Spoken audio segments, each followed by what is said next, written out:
Ladies and gentlemen, good day and welcome to the Q4 and FY21 earnings conference call of Gabriel India Limited. This conference call may contain forward-looking statements about the company which are based on the beliefs, opinions and expectations of the company as on date of this call. These statements are not the guarantees of future performance and involve risks and uncertainties that are difficult to predict. As a reminder, all participant lines will be in the listen-only mode, and there will be an opportunity for you to ask questions after the presentation concludes. Should you need assistance during the conference call, please signal an operator by pressing star 10-0 on your touchtone phone. Please note that this conference is being recorded. I now hand the conference over to Mr. Manoj Kalhatkar, Managing Director of Gabriel India Limited. Thank you, and over to you, sir. Thank you. So good evening, everybody on the call, and very warm welcome. I sincerely hope and pray that all of you and your loved ones are in the best of health and safe in the confines of your home or in a safe bubble. We all know the second wave of pandemic has actually wreaked quite some havoc, particularly in Mumbai, Pune to start with, but thankfully, as we all know, it seems to be coming under control, while it definitely has not gone away. Joining me today on the call is Rishi, whom you're familiar, our CFO, Nilesh, again, whom you're familiar, our Company Secretary, and SGA, our Investor Relations Advisors. Thanks to them for joining. I hope you had time to go through the results and the presentation, which was rather short this time because we just finished our board meeting pretty late today. But I hope you did still have some time to go through them. Before we get into the numbers, I hope I'm audible because I'm wearing a mask. So pardon me if I'm not fully clear, because we are all sitting in the same office in my office, in fact. I'll try to be loud. Okay. So I hope, before we get into the numbers, let me provide you with an update on how the current environment is shaping up. We did see a very solid quarter in terms of Q4 of last fiscal, 2021. And since then, in fact, even April was shaping up well, and then we had the second wave of pandemic. Unlike the first wave, second wave has seen deeper and wider penetration, and now actually, we are seeing the penetration go into the rural areas and the villages. And one more feature which was a little different in this second wave was we had, localized lockdowns and restrictions imposed by various states at various different times. So that added another challenge to us in terms of our operations, because we have interdependencies on plants and supply, in terms of the supply chain. Whereas last year it was an entire nationwide lockdown. So we could actually shut the plants at all locations. This time we did not shut any plant except maybe Nashik plant, because the government had mandated for a period of 1 week we had to shut that. Otherwise, all our plants have been running through the lockdown. May not be on full capacity, but yes, because customers were running. So this was a little different in terms of the lockdown scenario in the second wave. However, with this vaccination program, which is now open to all above 18, we hope that there will be immunity developed among the population, and our economic activities will bounce back to previous levels. Well, I really cannot take a guess as to when, but we generally, as a company, as an industry, we are hoping that things should start picking up in the month of July. June also might see effects of the second wave. While numbers are down, we all are seeing that, but still states are not opened up. The retail outlets are still closed, so it will take some time for people to get back to normal levels. At Gabriel and Anand Group, we believe that we have been better prepared this time in terms of the COVID-19. Yes, we did have impact. We unfortunately did have, very, very sorry to share that we did have even the sad demise of two of our colleagues in Gabriel and even in Anand Group, we had almost 10 succumbing to this devastating virus. But we did ensure very solid protocol to ensure and guarantee the safety of employees who are coming to work despite this COVID challenge. So, firstly, I would like to also put on record the fantastic work being done by each coming to the shop floor every day and working with all commitment to deliver the products. We currently have across all our 7 plants, we have about 52 active cases. So which is quite, I must say, good number, because this number was much higher in the month of April.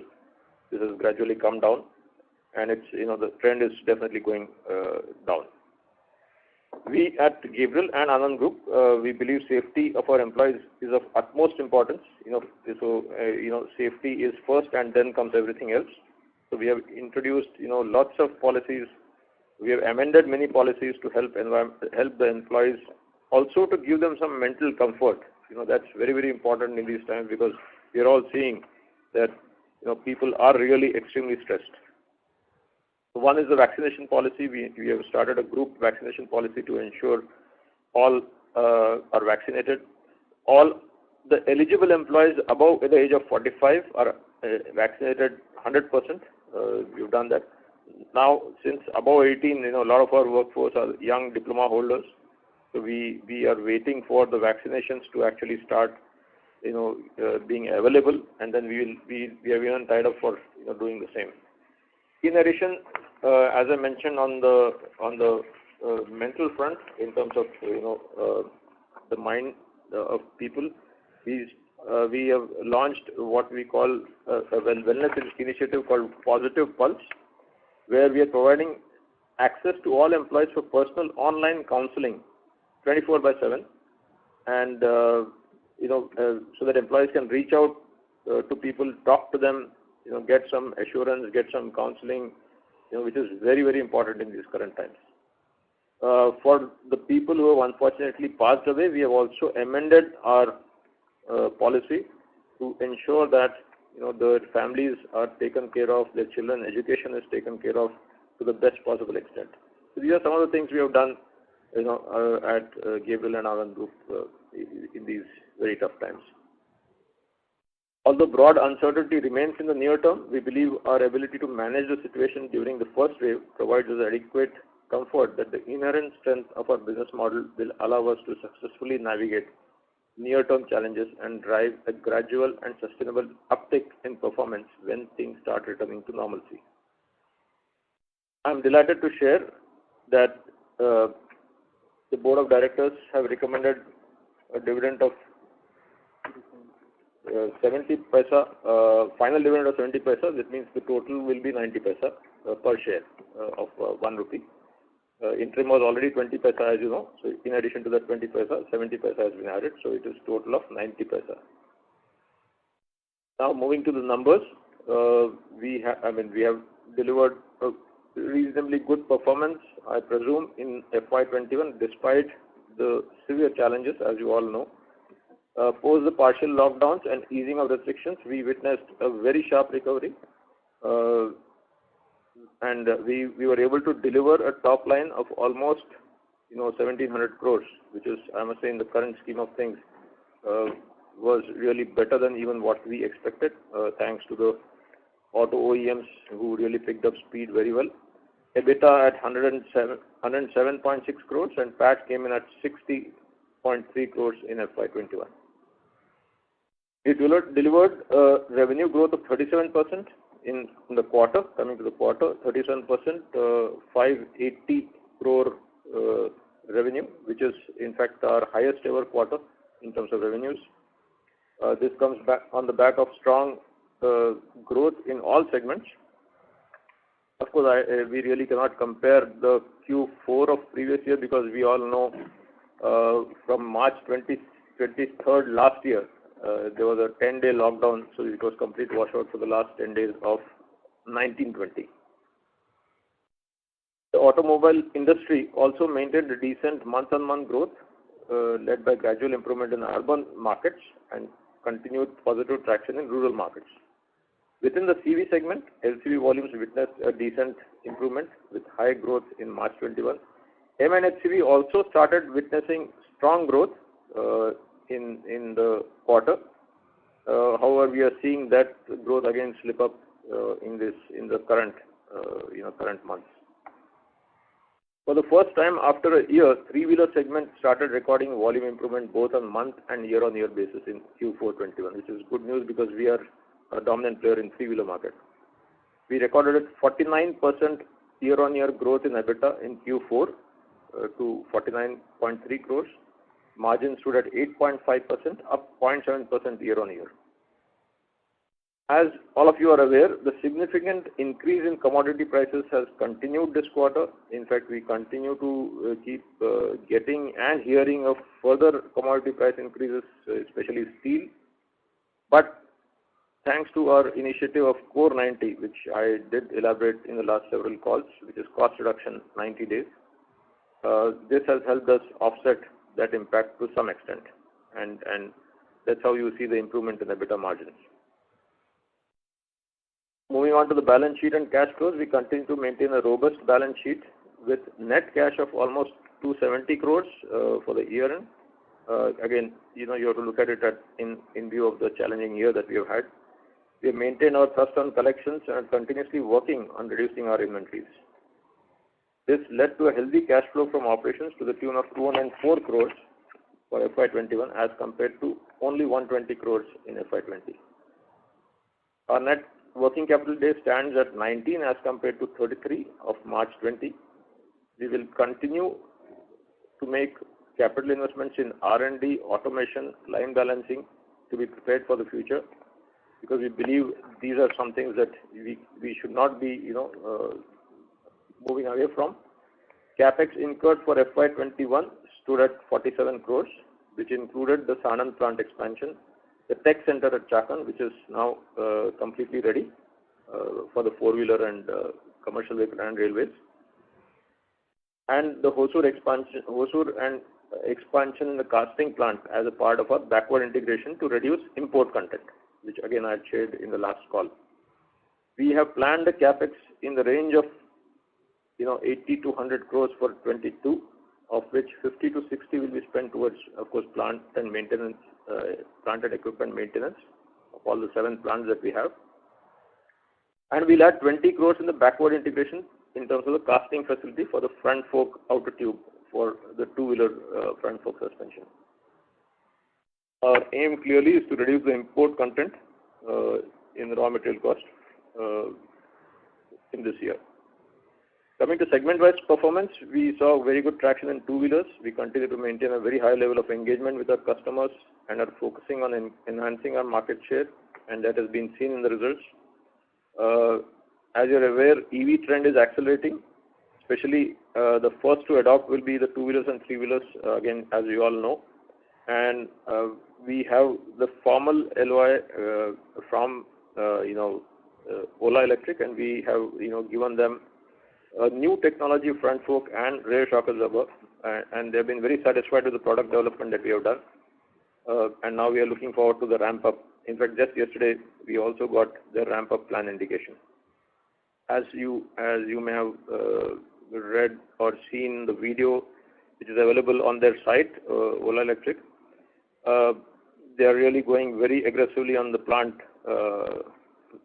Setting up the plant with full speed.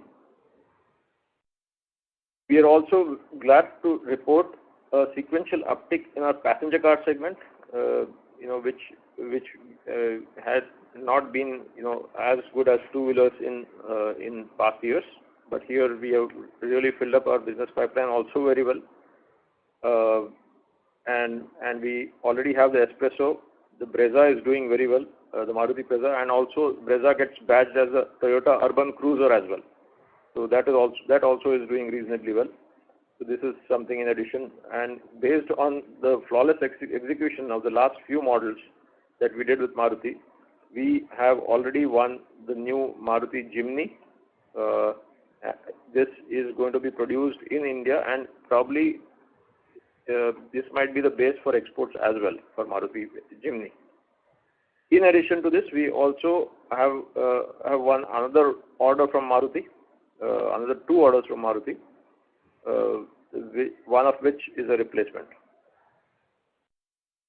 With Mahindra, we have already, we are already on the new Thar, which is doing quite well, and we are on the new XUV, which is going to be launched shortly. The development of this has gone very well, with really almost customer delight being shown by the customer on this new technology that we have introduced for their suspension, which we'll be introducing on the suspension. The Volkswagen program also is going on. We also have got nominated for the Tata Motors Tiago and Tigor. The initial supplies have just started in the month of April, and this should definitely catch up in the next quarters. Moving to CV space, as I said, sales did pick up, and our dominant position continues in the market, but the industry is still facing turbulent times, and with this second wave, it's even gone completely backwards. Aftermarket continues to be a strong story. We did almost 257 crores in FY21, and aftermarket, in fact, contributed to almost 15% of our revenue in 21. We are leveraging Gabriel brand name successfully by launching new product lines. We are focusing on the core segment as well to try to increase the sales in our basic suspension commodity in absolutely all interiors of India as well. Exports has also been a good story. Our exports have started doing very well. We had growth of 163% year on year. If you see for the quarter Q4 FY21, our export went to almost 21 crores in this quarter. So we are seeing really good traction in the exports, the journey which we started quite some time back, and some more orders are being right now under development, which we should start supplies very soon. So on the whole, we did start this year on a very positive note. As I said, after the especially Q3 and Q4 of last year, April also went well. But yes, the second wave has caught all of us, meaning the entire nation, unawares, and we are still grappling with it. There are talks of a third wave as well. People, I'm not an expert, but people say this might happen in the period of October, November, which is again a festive period for all of us. So we really don't know what will be its impact, how rampant and how severe it will be, because second wave really has shaken all of us, I'm sure. So we'll have to see. So what we have decided is we are just embarking on some scenario planning.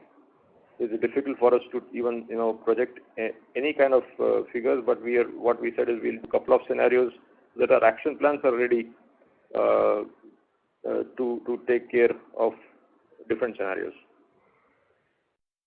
So that's all. That's all that I had to share with all of you. And I once again sincerely pray that all of us remain healthy and we very quickly recover and start seeing good days at the very earliest. But till then, please stay safe. Please get vaccinated, and do not let your guard down. Is all I can request everybody. So thank you, and over to you. Thank you very much. We will now begin the question and answer session. Anyone who wishes to ask a question may press star and 1 on their touchtone telephone. If you wish to remove yourself from the question queue, you may press star and 2. Participants are requested to use handsets while asking a question. Anyone who would like to ask a question, please press star and 1 at this time. Ladies and gentlemen, we will wait for a moment while the question queue assembles.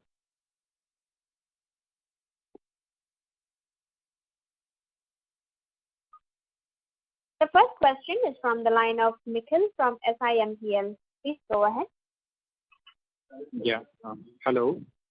Am I audible? Yeah, Nikhil, please go ahead. Yeah, hi. Good evening, sir, and congratulations on a great set of numbers and not only for the quarter, but managing the full year financials in a very strong way. So great work to the team.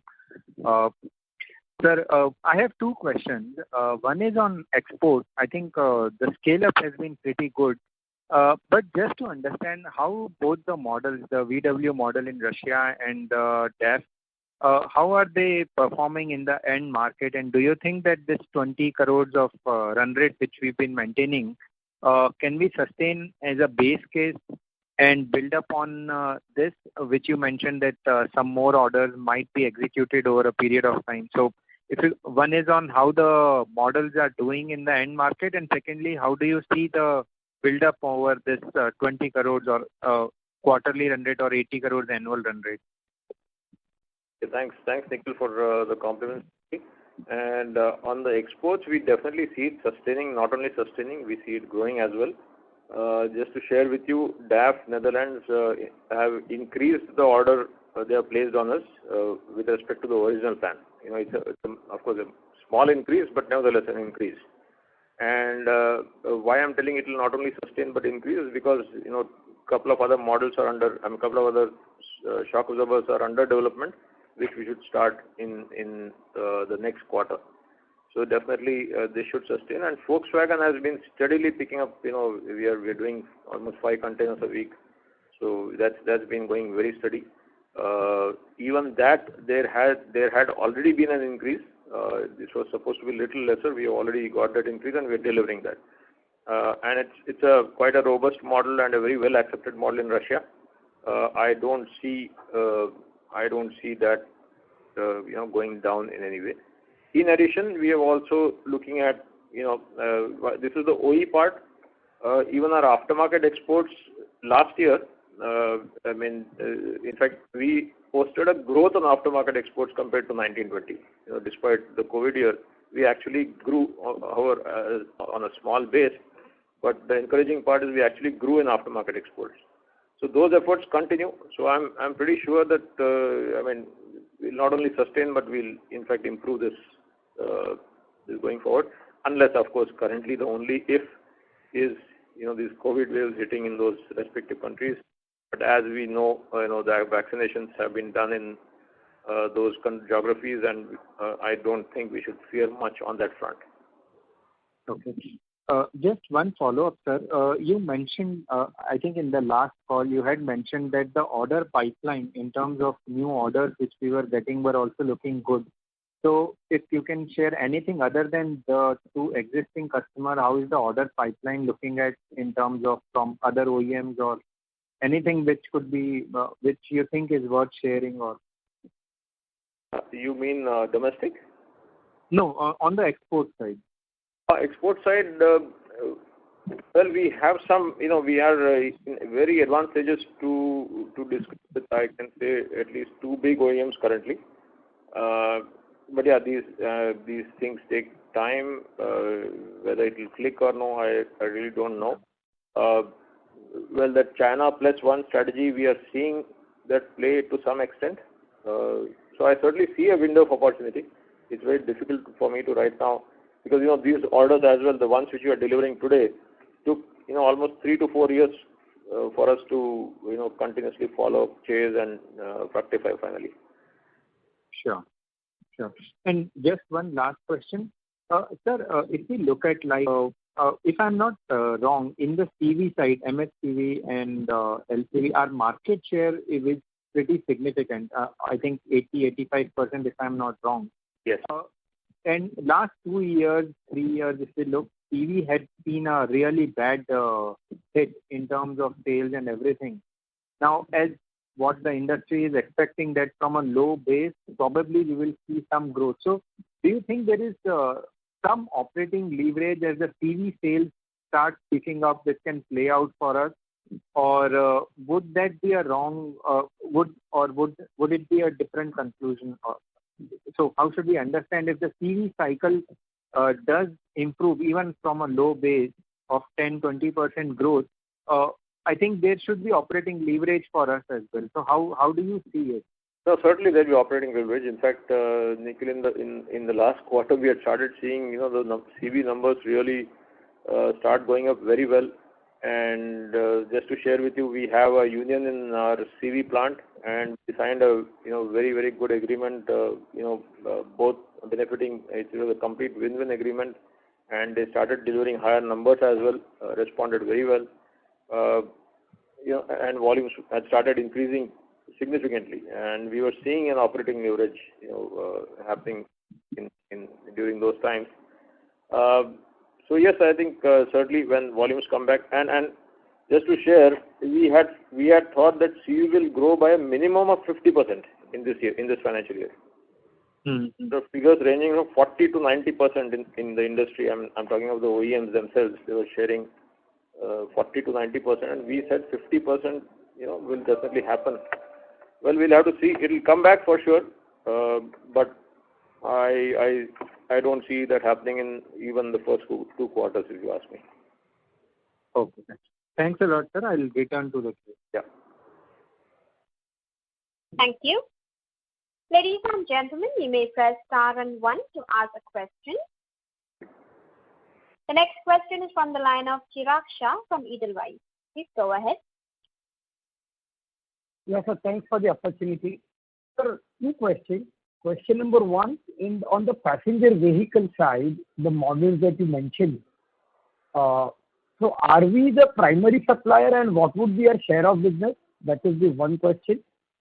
And second question is, if we have to look at over the next 3 years or next 4 years, how big passenger vehicle can be in overall scheme of things for us? Okay, yeah, Chirag. So, firstly, in passenger car, like I mentioned earlier, normally it is a 100% share. There is no share of business. Meaning, if I get a particular model, we get it entirely. So what are models that I did mention in terms of Maruti or Mahindra or Tata, we are sharing, yes, but the other models is completely 100% with Gabriel. That is one. And second, in terms of passenger car, we definitely want to grow this percentage much more than what it was. It's only let's say 20 odd percent to total sale. We would want to take it, at least to 30%. Okay. We are building that pipeline. Thankfully, we are, as I said, we are getting some good orders, good pipeline build up from all the key customers, Maruti being the main one. So our target would be that, yes. Thank you very much, sir. And sir, one question, if I can squeeze in, is on the import content. So you said your aim is to reduce import. How much is import for us in the raw material? A ballpark number also would be fine. And how are we going about to reduce it, and by when we can see those efforts fructify? So we made a very elaborate plan of reducing our imports, and that's why, as I said, we invested almost 25 crores in backward integration, which was the biggest commodity that we were importing in terms of castings. That is firmly in place, and also we are developing some suppliers locally, where we had to actually also handhold them to some extent so that they develop very well with all our quality requirements. So our imports for 2021 would be in the range of let's say 11% of our total. That this year we'll definitely want to bring it down by at least 3%. 11% of the raw material basket, right? Yeah. Hello? Yeah. 11% of the raw material basket. Okay. Yes. Yeah. Thank you very much, and all the best. And in 22-23, we definitely want to see this figure come down to as low as possible. Thank you. Anyone who would like to ask a question, you may press star and 1 at this time. The next question is from the line of Shashank Kanodia from ICICI Securities. Please go ahead. Yeah, good evening, sir, and thanks for the opportunity. Sir, first and foremost, I wanted to understand what's the bigger opportunity with Ola Electric. So, are we the sole supplier to Ola Electric? And do we have sufficient capacities to really supply to them? Because the company is talking about 1 million units next year sometime, right? So, if you can share what are the ramp-up plans that they have shared with you and some other color on that front. Yeah, so Shashank, Ola is talking of really very big volumes. He has very ambitious plans. Of 2 million two-wheelers in a year, and ramp up also. What they've indicated is quite aggressive.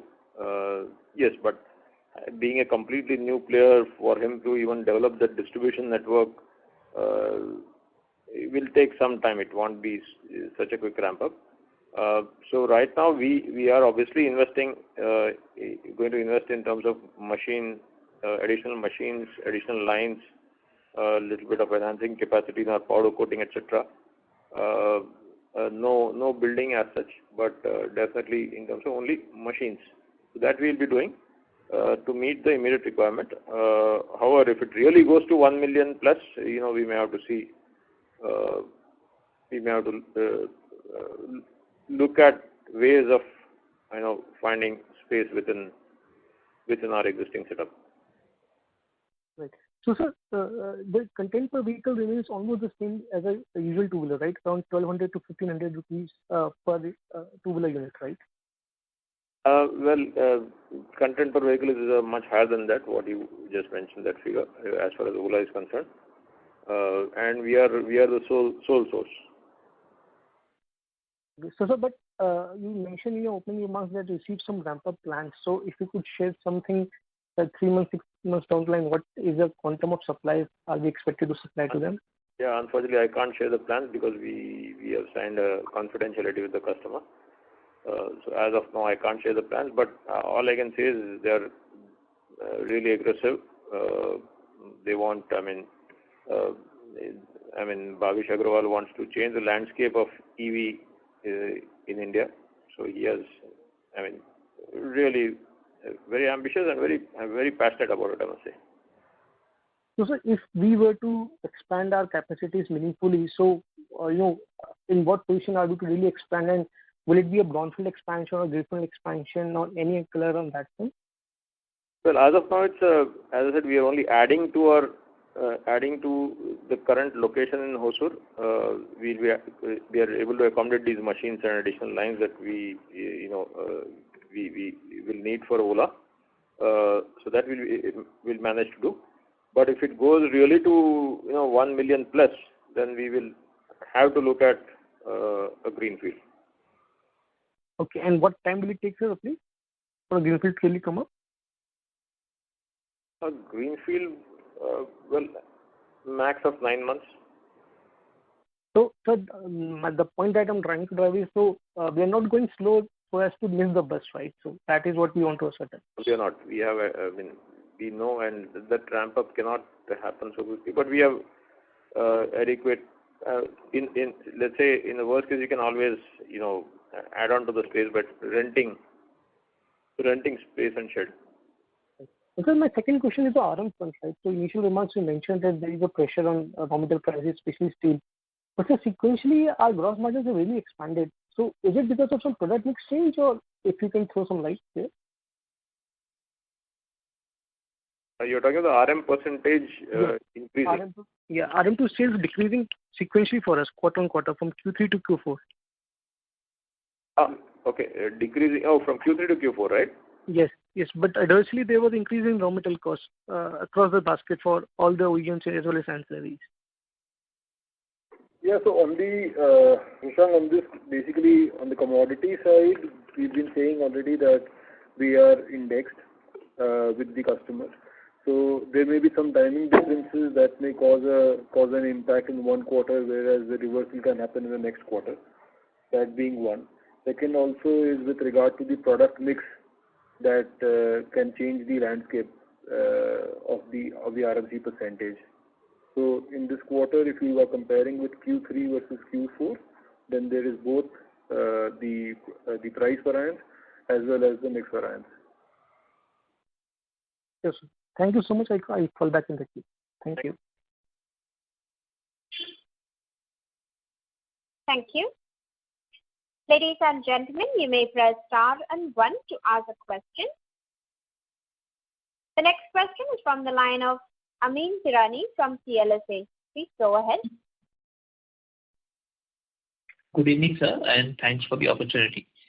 So my question is again on, you mentioned, that you are won orders from quite a few electric two-wheeler companies, not just Ola, but there are some other names as well.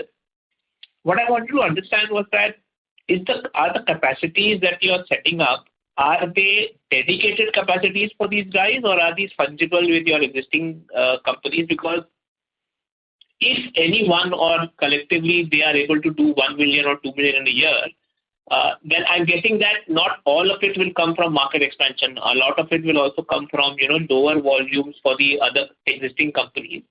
So are your capacities fungible, or you will have to set up dedicated capacities only, and, you will, how will it work? I mean, I would say to a large extent fungible, except to the extent of, the casting. Obviously, we'll have to have dedicated dies. Then you might have dedicated jigs and fixtures, but these are not, big expenses. The big expenses mainly, let's say the machining centers that we need, or the powder coating, which is, for which we don't need any, it's not dedicated to a part. It is fungible. Okay. Understood. That's helpful, sir. Thank you. Thank you. The next question is from the line of Darshan Gangar from Axis Securities Limited. Please go ahead. Good evening, sir. Thank you for the opportunity. So can you please throw some light on the cost reduction initiatives taken, and what are we targeting and how much are we planning through the Core 90 program? Hi. Thanks for asking that question.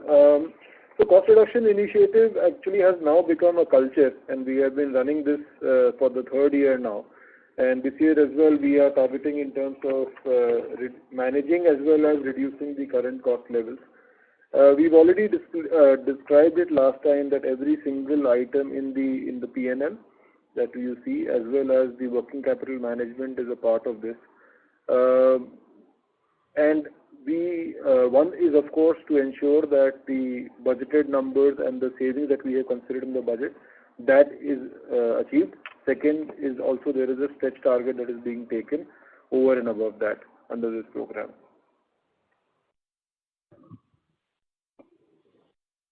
Sure, sir. Thank you. Yeah, and the good part is, what we saw, this core, we have, I think, shared a few slides as well in the pack. So, we have kind of, like Rishi rightly said, we are trying to make it as a culture. So, when people open their laptops or PC screens, this is what they'll see on the screen. So, it's continuous reinforcement and hammering that costs are really very, very important in the current scheme of things, especially when the volumes are unpredictable. This is what will help us, save the day. And the other thing is, when we did last time, when the first wave hit, we undertook cost reduction exercises, and obviously it was, it went very well. We had some very, very good ideas. And we, in the sense, the team thought that we are, at the end of the ideas now. But when we re-energized for this year, we are all really surprised pleasantly to see that, well, there are more ideas, so the towel is never dry, as they say. Yeah, understood. That's good to hear. Thank you, sir. Thank you. The next question is from the line of Jitu Punjabi from EM Capital Advisors. Please go ahead.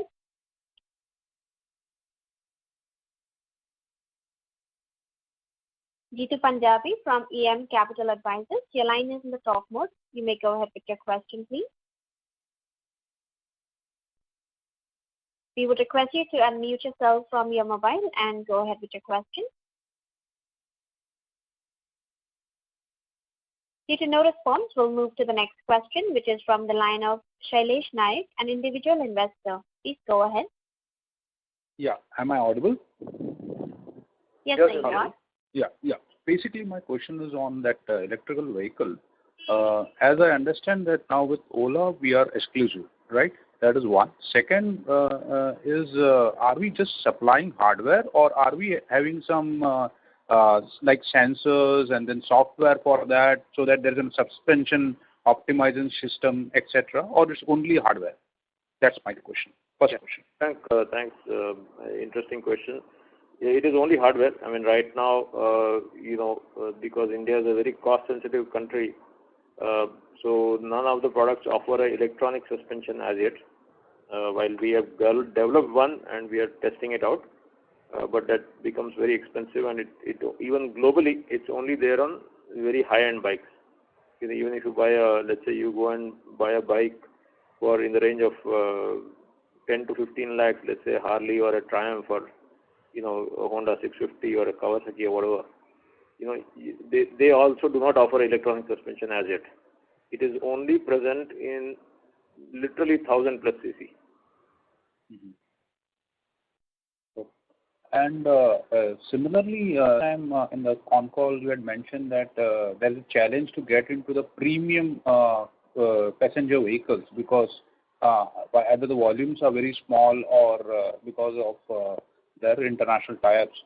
So what is the way forward in that? Because unless we crack the higher end technology, this thing, in long term we may never get into that segment. Is there a way we can move through export, or what is the plan for that segment of which might be high margin suspensions?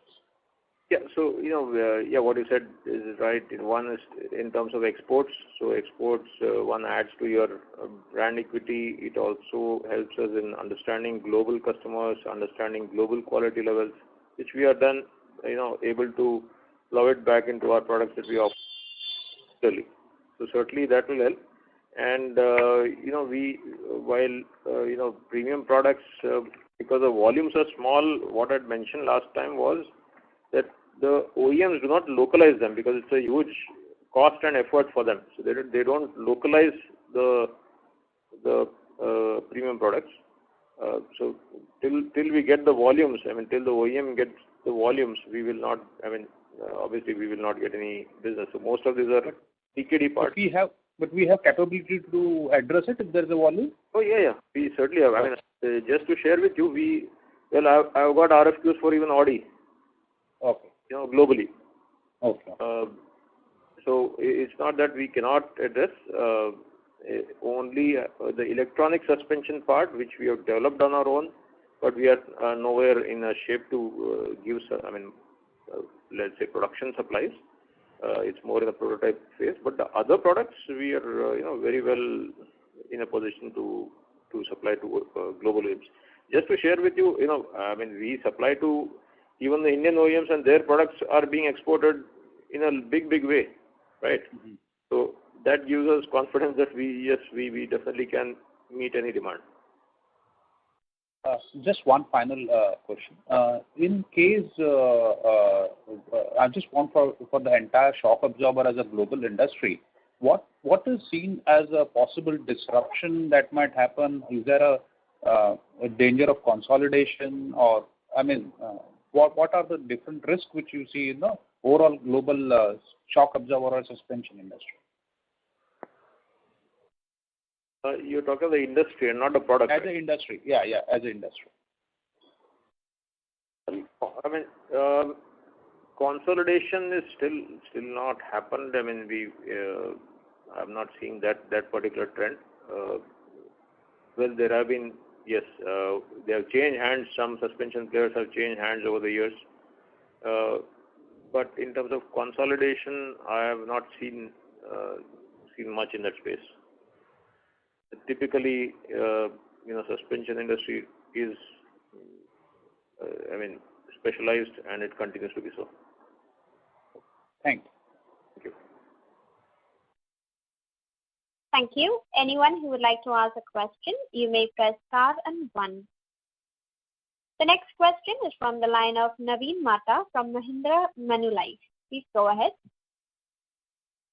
Thanks for the opportunity, sir. I missed your initial comments, so I just wanted to know with regards to your order from Ola Electric. whether if you mentioned the size of the order and what is the SOP?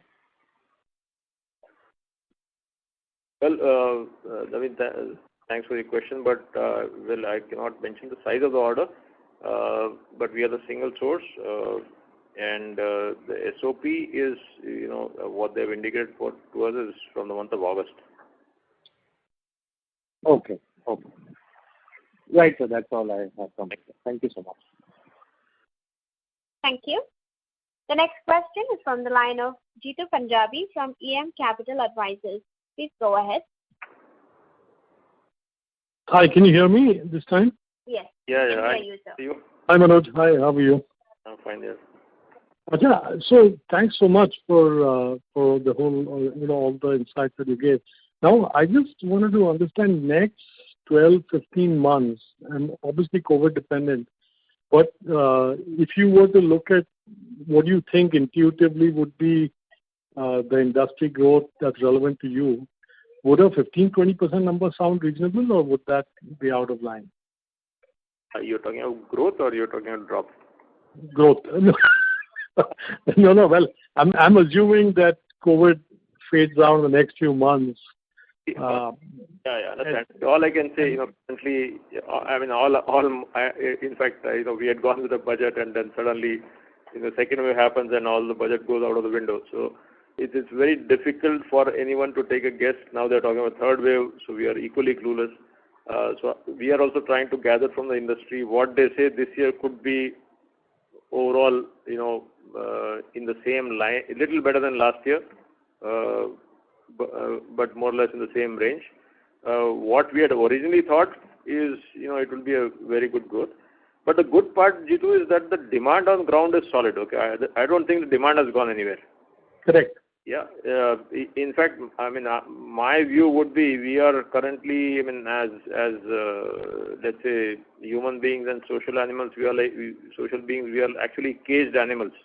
The moment we find a good remedy to this, and we are confident to get out of this COVID, all hell will break loose in terms of demand. It will be completely the other picture. So my view is demand is really there, solid. The rest of the fundamentals like crop, like monsoon, India's growth plans, everything is intact. So I don't see that going anywhere. But if you ask me to take a guess whether it will happen this year, next year, it's really difficult. However, based on the latest that we have, we are assuming that after third wave, Q4 will be very strong. Assuming there's a third wave. Yeah. So yeah. So I think we're on the same page that we don't know when it happens, but whenever it happens, it will be very strong. And the template for that would be what's happening in some of the developed world countries, where you're seeing an explosion in pockets of demand in a lot of areas, and a lot of people getting caught short, which was leading me to the second point that assuming there's a point where demand is not very strong for various reasons, including dealership shut and stuff, would you at some point produce to inventory rather than produce to sales and keep inventory handy so that whenever that demand comes and you're caught short on production, you can use that inventory to neutralize that?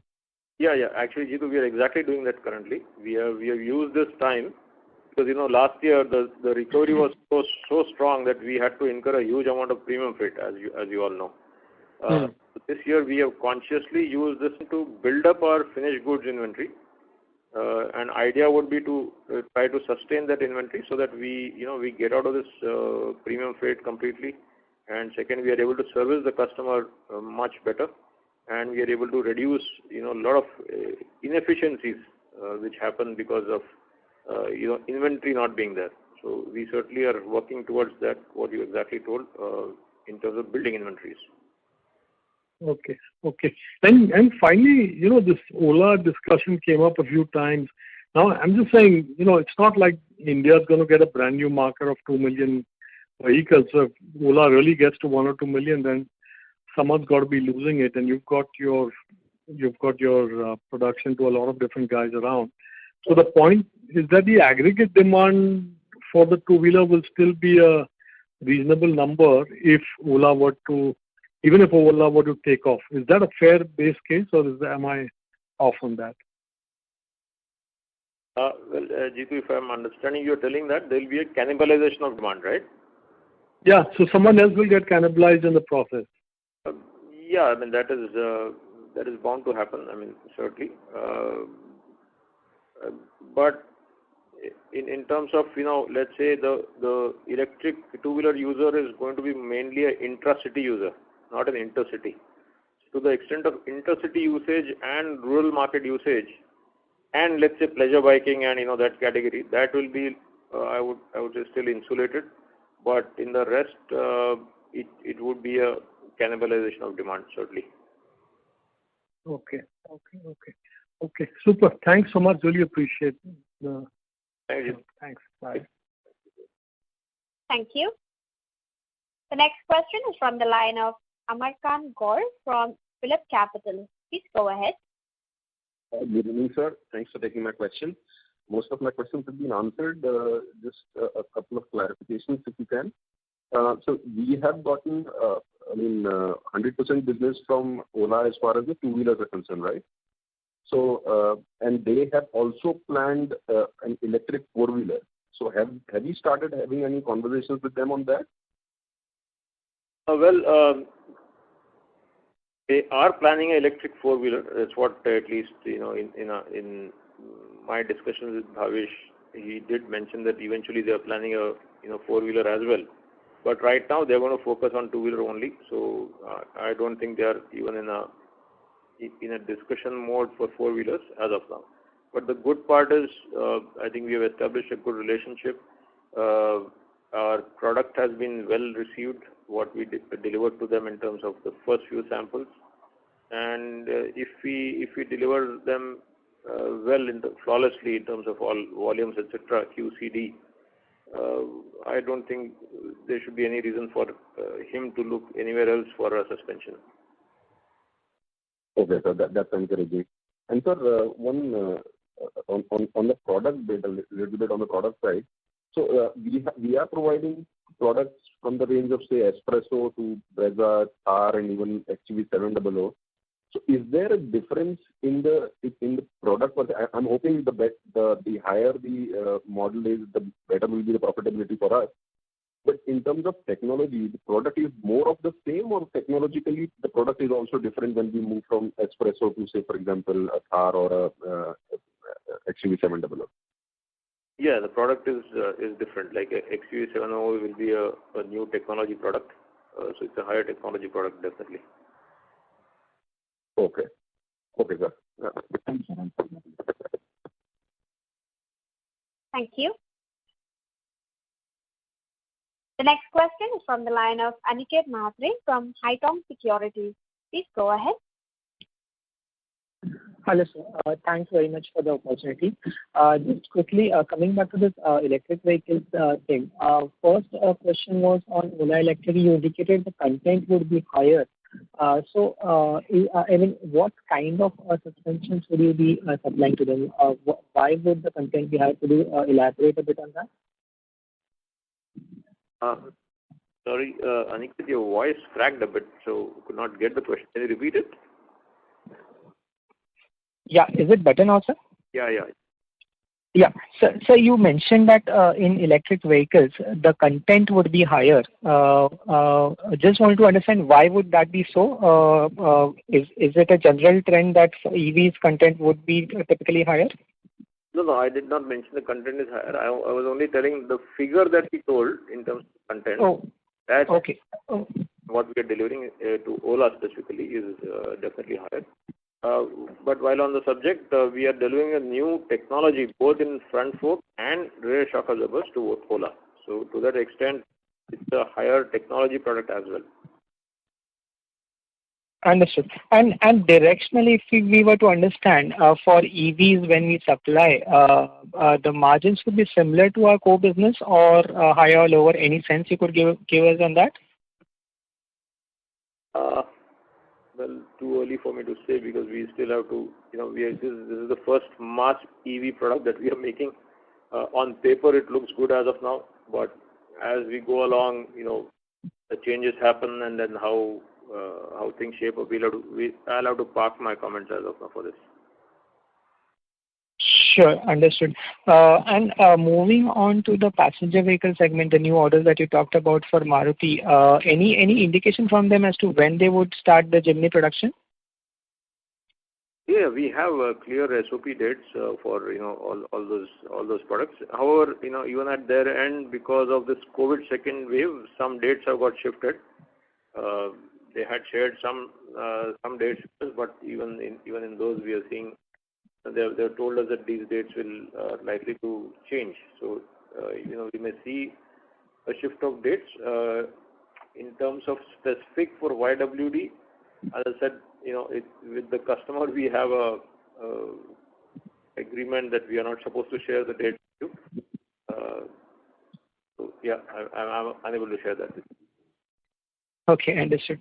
Sure. And just finally, one last question on, you mentioned that you are at the moment using this opportunity to produce more at the moment. So basically, we understand that most of the dealerships today are closed, right? So most of your production would be going into building up inventory. So would that mean June might be a slower production for you guys if demand doesn't pick up? Because we understand that June might not again be equivalent to a full ramp up, right? So what kind of inventory levels would you have right now, and how do you plan forward? No, just to clarify, even in the month of May, while we are trying to build up inventory, the production levels have been lower essentially because there is there's a challenge from getting material from the suppliers, and even next month this is bound to happen. So the production level itself is low, but yes, we are still trying to see if within this we are able to get our production a little higher so that we do some FG stocking. It will not be very significant.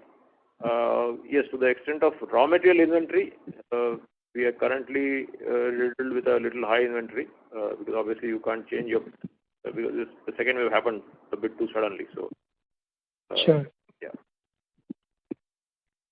Sure, understood. So just final thing on that recent OE, what would be the ramp-up plans you are getting from two-wheeler, four-wheeler CV OEMs for June, if you could help us understand? Would that be 50% of normal levels, 30% of normal levels? Any sense that you could give us so as to gauge the ramp-up that we can expect? Yeah, so as of now, we have got some very robust schedules. I must say they are, almost 80 to 90% of normal levels.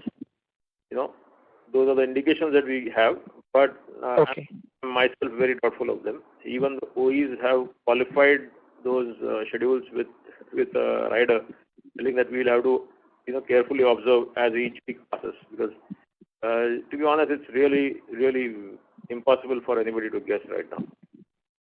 The only thing is what we believe June will be better than May. Surely, of course. Yeah, sure. Got that. Great, sir. Thank you so much, and all the best for the future. Thanks a lot. Thank you. The next question is from the line of Nishant Raj from ICICI Securities. Please go ahead. Yeah, hi. Thank you for the opportunity. So, sir, I have first couple of questions on the two-wheeler side.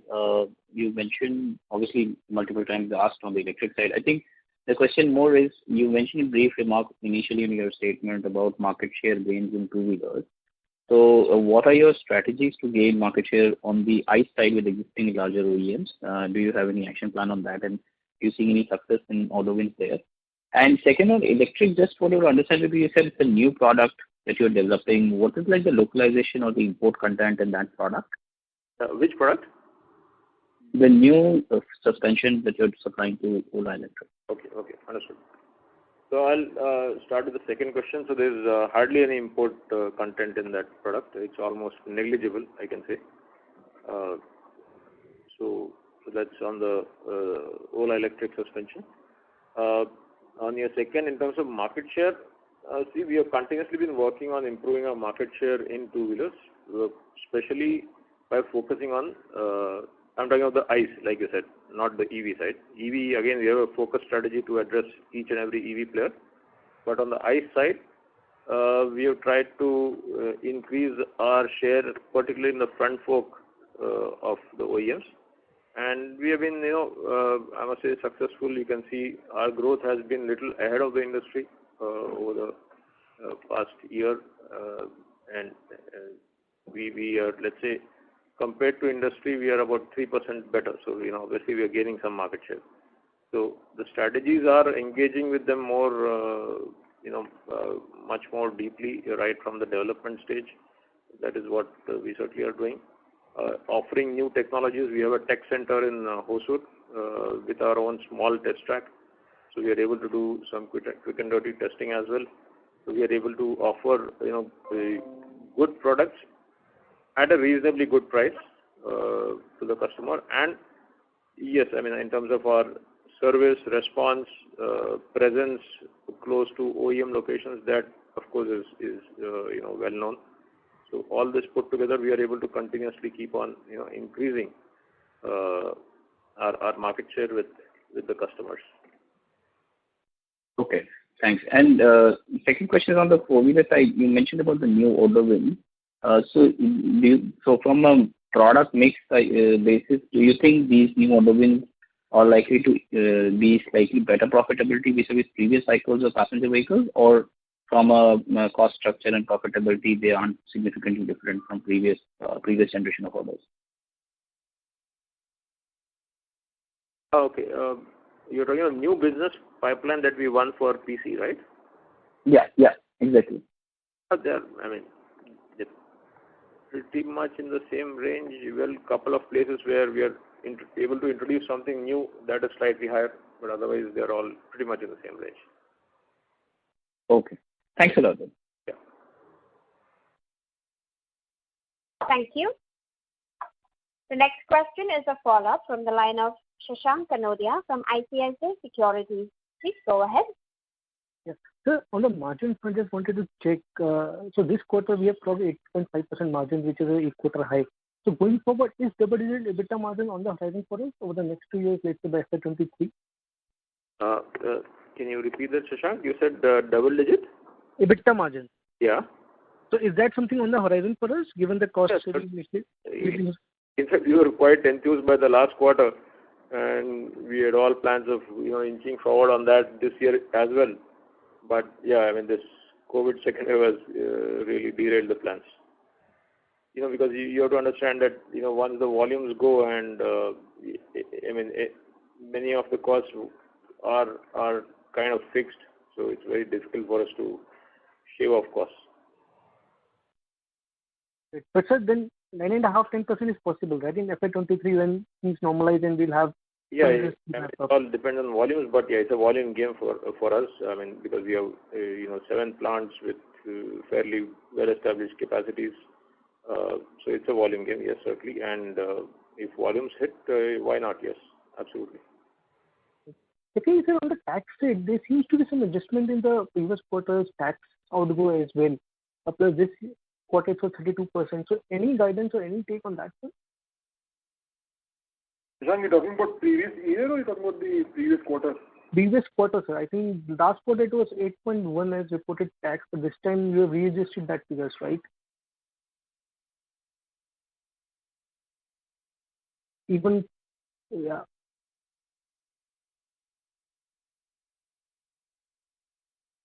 One second, sir. I'm not.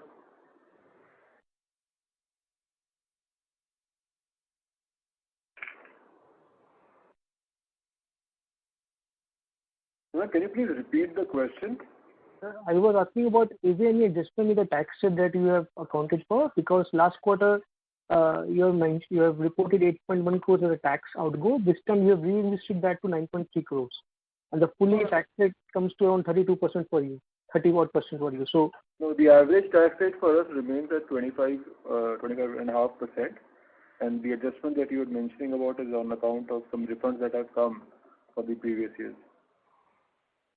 Is there any reason for very high, substantial high interest outgo for this quarter? Because this amount has never been the case for us, some 3.7 crores. Interest outgo for us is on account of 2 lines. One is the MSME interest, that we provide for. And the other is on account of the leasing, the interest portion on the leasing. Since there is no debt for us, there is no real interest that we accrue. Right, sir. But normally it's been on the range of 1.2 crores per quarter, right? This quarter it came at 3.7 crores. The change in the MSME Act, we had to provide for the additional outflow towards the MSME, which in this current year we will sort out with the payment terms. And so one last thing, you aspire to be one of the top 5 global shock absorber or suspension solution provider. So any update on that front in terms of inorganic acquisitions, or how do you see that vision being attained in time frame? Yeah. So Shashank, we definitely, one is domestic growth, second is exports.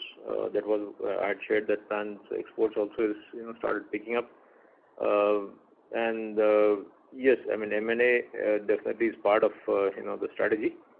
Like I mentioned, we were evaluating a couple of options. However, due to COVID, it took a little backseat. So we all I can say is we are still in the phase of evaluation. Yes, sir. Thank you so much, and wish you all the best. Thank you. Thank you. Thank you. As there are no further questions, I now hand the conference over to Mr. Manoj Kalhatkar for closing comments. Thank you. So thank you once again. Thanks everybody for all those questions, which help us also actually retrospect and think and reflect on what we can do better going forward. So be assured that we have taken all those inputs, and only thing I can say right now is we all have to take adequate precautions to ensure that we are safe, and our families are safe. And I just wish all of you the very best of health. This quarter again, unfortunately, the Q1 for this year again looks of course in little trouble because of all this that is happening. Let's all only hope that July onwards, again we see the same strong recovery that we had seen in the last year. So thanks everybody, and take care. Thank you. Thank you. On behalf of Gabriel India Limited, that concludes this conference. Thank you for joining us, and you may now disconnect your line.